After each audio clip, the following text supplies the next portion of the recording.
reference is really going to date me, and it's very possible that if there are any younger viewers out there, say, I'd say maybe 20 and younger, maybe a little older than that, you're probably not going to understand this. Anybody who's never worked in a video store, nobody who's ever been to a Blockbuster, you're not going to understand this. But back in the day, and I don't know if they still do it, like for streaming, but back in the day, whenever a new film was coming out, something that looked like it was going to be really big, these smaller studios, these little home video studios, would quickly pump out a knockoff version. We called them bootlegs, even though they weren't technically bootlegs. But they were this knockoff version of this big movie that was trying to cash in on the success of this much more expensive and impressive product. This was primarily done with Disney movies. Every time a new Disney movie was going to come out, there would be a knockoff version of it. But they did it for live action films too. Believe it or not, there were actually 2 animated Titanic movies that came out trying to capitalize on that. The reason I bring this up is because I don't know if they still do it for streaming, but I can't help but notice that in the last couple years, we've seen a lot of these female assassin, super spy, big over choreographed fight scene type movies. You had this one, you had Atomic Blonde, you had Anna, you had to a lesser extent Red Swallow, which was trying to be a more artsy film, but it was still, people, it still kind of fits in that category. And you got to wonder, where are all these coming from? And my theory is that these were films that were trying to capitalize on the success of Black Widow. That, Scarlett Johansson's Black Widow was a big hit with fans, and yet the constant shouting was, why doesn't she have her own movie? So all of these studios kind of heard this and said, well, we are going to basically make our knockoff of a Black Widow movie. Now, it's ironic that in the year that a Black Widow movie was supposed to actually come out, we still don't get the Black Widow movie, and we're left with yet another. And the reason I am going on this long diatribe and doing this big kind of setup is because no other film that I've seen in this kind of subgenre of, Black Widow wannabes, none of them have felt more like a cheap, direct-to-video knockoff than this movie. I don't know if this film was intended for a theatrical release, and then due to, the world, they just decided to pump it out on video like a lot of studios have. I don't know, because this is one I heard absolutely no buzz about.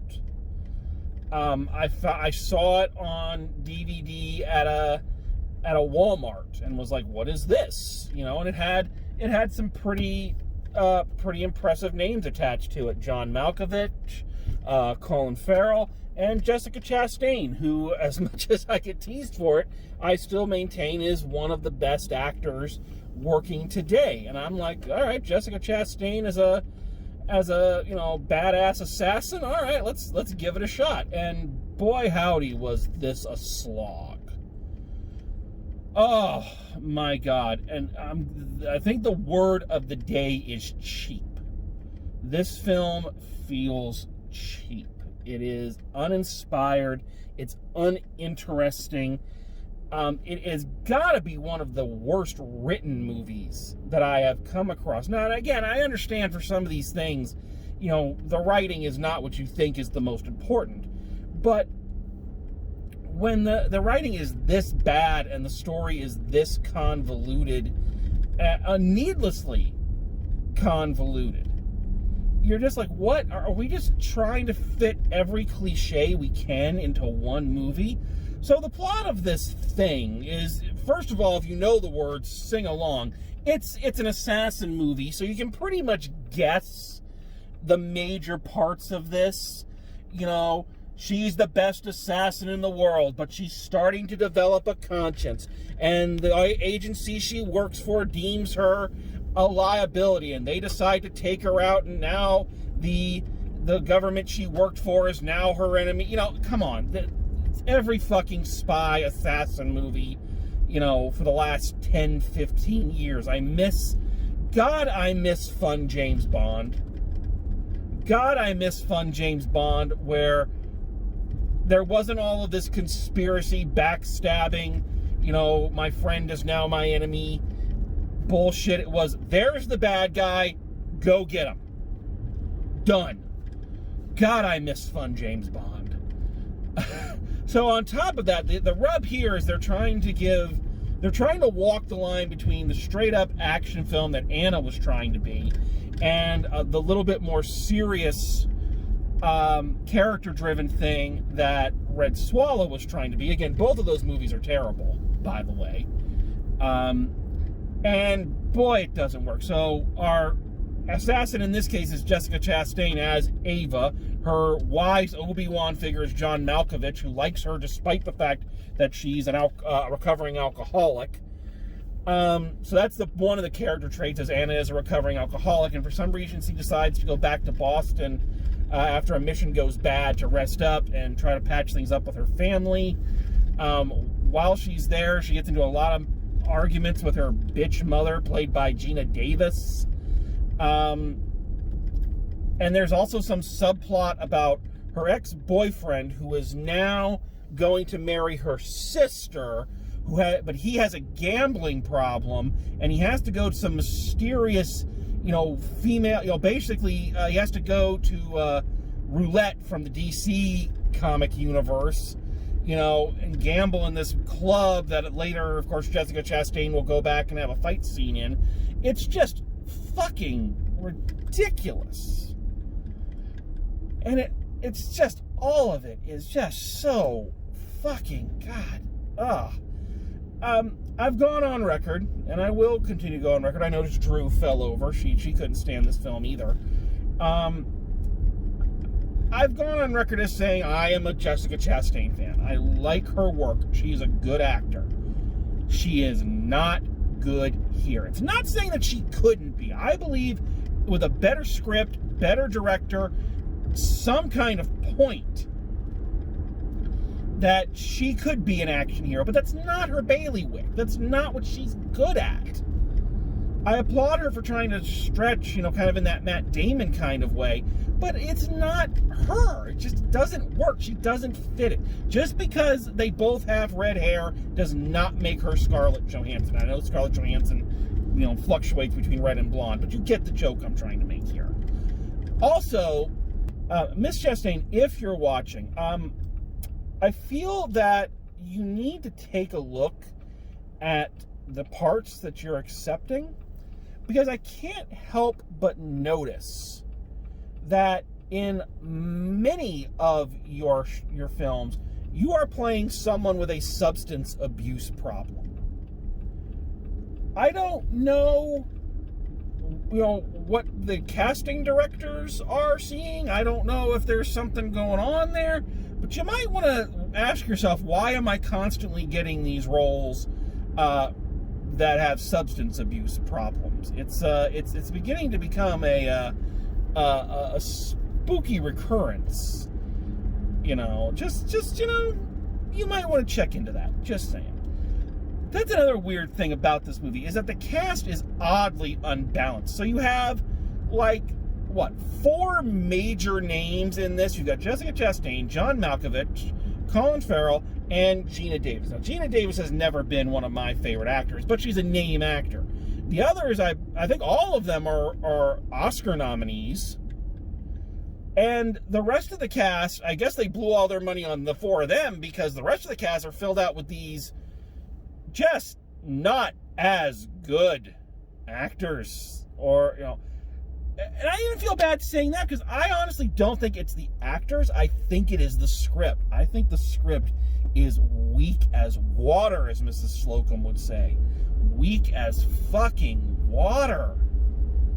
It's so cliche and bad, and these actors, you know, you can tell, like, people like John Malkovich and Colin Farrell and Jessica Chastain are trying so hard to pull something out of this script, but it's just fighting them the whole way, and the other actors, I'm sorry, are just not good enough to pull something out of nothing. They're just not. I wish they were, but unfortunately for all of us, that ain't the way the world works. And yeah, and the directing, the guy who directed this is the same guy who directed The Help. I don't know. That's the only thing, you know, his IMDb page is not very good. Look, it takes a certain person to direct action films. It really does. It's a skill. Oh, and now we lost Mortimer. He fell over. It's a skill.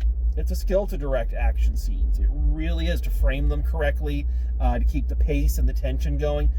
You know, that's why certain people do it so well. It's not a bad thing if that's not your strong point.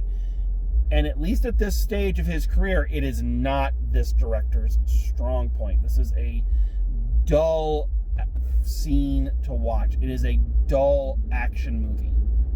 Incredibly dull. Not to mention the fact the scenes are cut in such a way. It kind of feels like when I edit and I cut a scene just a little, at the beginning, I cut it just a little too fine, and you feel like you're coming in, and the dialogue has already started.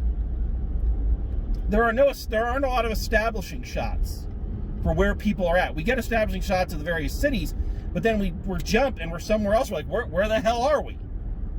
You know, there's no establishing shots in here. It's confusing if we're jumping back and forward in time. It's confusing if this is supposed to be in the same timeline, if we're still going chronologically. You don't know. It doesn't make any fucking sense.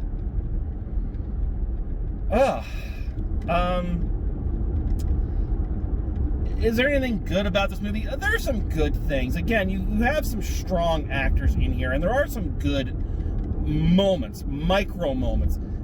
There's a scene towards the end where, you know, the all is lost moment, and Jessica Chastain's assassin is kind of at her lowest, and she finally gives in and takes a drink, and she's got a gun. She's in her hotel room, and she's sitting there crying, and she's, you know, putting the gun under her chin and putting it to her. And it's a good scene. It's good because you have a good actor. The camera is doing what it needs to do. It's not trying to be, you know, anything it's not. This is where this director's strength is. You know, keep it on the actor and let the actor do the work. All right. So that scene was pretty good. John Malkovich and Colin Farrell as the two spy masters going back and forth with their their covert talk is interesting because they're two really good actors and they work really well in this type of thing. So that's not too bad. And I will say that despite the fact that I just said that the action scenes in this are boring, that does not apply to the final fight scene between Jessica Chastain and Colin Farrell. That's actually a really good fight scene. It's well staged. It looks good. I like the way that, you know, the actors take a moment, you know, in between beating each other and they're laying there breathing heavy. You know, they're both hurt.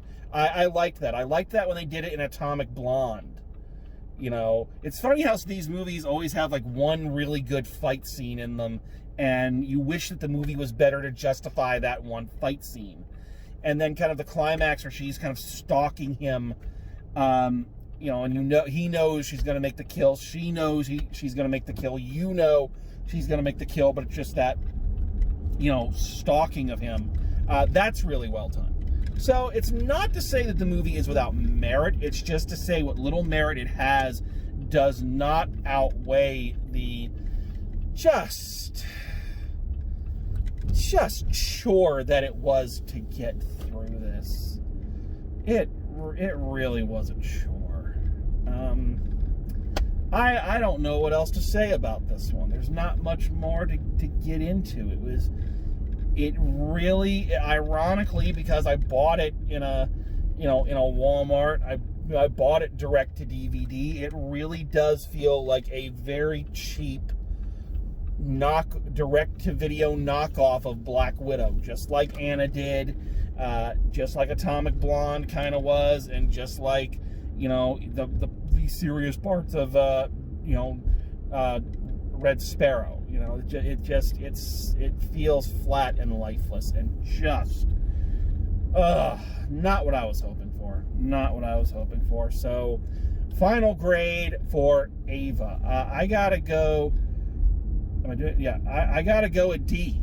I'm going a D on this one. Solid D. The only thing saving it from the F-bomb is that, again, there are those good parts in it that were somewhat captivating and interesting, and in any other film, those scenes might have garnered this film a C rating, might have gone up a grade point. But the problem is that you see those and you go, well, why in the fuck couldn't the entire movie be like that? So, yeah, very disappointing, this one. But I don't know what I was expecting from a movie I'd never heard of that I bought, you know, for $9 in a, or well, it was $19, but I bought at a Walmart. I mean, what are you expecting? But boy, this year just keeps kicking me in the balls, doesn't it? When you get a new movie that you can review, you're like, yeah! Oh, well, you know, holiday, you know, happiest season, you know, of course. But of course, that had a lot to do with also who I was watching it with. Anyway, so there we go. There's another one. Another one bites the dust, boy. Boy, the end of the year countdowns are gonna be gonna suck this year. So with that, let's wrap this up. I'm burning daylight, and yeah, sorry about this one, guys. It is what it is. But I hope everyone is doing well. I hope everyone is staying safe. And as always, thanks for joining me, and drive safe. And I will see you at the movies.